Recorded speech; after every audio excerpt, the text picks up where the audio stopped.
know, in April of 2011, in March, Swami went to the hospital, right? Swami was admitted in the hospital on 25th of March. And pretty much the entire student population, we were devastated. You can just imagine. See, for most of us around the world, Swami was an omnipresence always, right? You came, you saw, you went back. But for people in Prasanthi Nilayam, he was like a family member for us, right? He was somebody whom we saw every day, right? And suddenly you don't see a family member every day, there's something wrong, right? Suddenly, if you just imagine you don't see your grandmother whom you've been seeing every day. So, every day going to Mandir and not knowing what is really happening was something which was kind of, eating from inside. And so it was, in fact, those were some of the most beautiful days of my spiritual growth because, we would only get these reports from the hospital, all of us, everybody would get this cryptically formed word, which is stable but critical, critical but stable. I don't know whether you even remember those days. I can never forget those because every day we would wait for that bulletin to come out and it would say something like, Satya Sai Baba's health is critical but stable. And then in the evening it will become, he's stable but critical. Okay, which as, and they were very, actually they're very important words and probably Bhaiya can explain the medical part of it.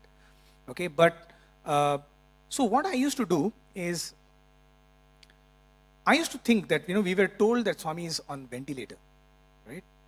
I'm sharing this in a very, very personal way. So I used to think that my Swami is not able to eat, right? Everything is going through intravenous. And he loves brinjal and he used to eat beans. So now I will eat beans and I'll fill up his stomach. Okay?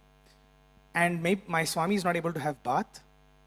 And so I will have bath, and while I'm having bath, he's having bath. And Swami is not able to brush his teeth. And so when I'm brushing my teeth, Swami is brushing his teeth. And I started noticing every act of mine, I was having this benchmark. Okay, so what is Swami doing now? Okay, and a beautiful experience happened when, I'm not talking in terms of boasting, but it had become such an intricate part of my life, which was just to continuously think about, I'm doing this for Swami, I'm doing this for Swami, etc., etc. One night, and so what I used to do in those days is before sleeping, right, I used to just go through Swami's photographs, just keep seeing his photographs and then kind of fall asleep. And at night, as I was, just moving from one end to the other end, just shifting places, I had woken up and I was chanting Saishwaraya Vidmahe Satyadevaya Dhimai. And that kind of baffled me myself. Because I was like, wow, I'm actually chanting in the middle of the night, in the middle of sleep. Swami's name is on my lips. Okay, and I was thrilled because I have never done that. Right? And then immediately the immediate consecutive thought was, oh my God, Swami, did you go to hospital so that I can chant your name in the middle of the night? Man, that's a huge sacrifice you've made. Right? Means, did you lead your entire life and I didn't understand from your life, and the only way that you could teach me was by going to hospital? I said, no, Swami, I won't allow that to happen. Right? We are celebrating the Easter, right?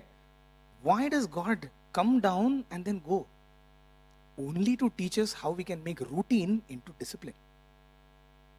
Right? Make those little changes in our life. We don't have to do something spectacularly different. Nothing we have to do.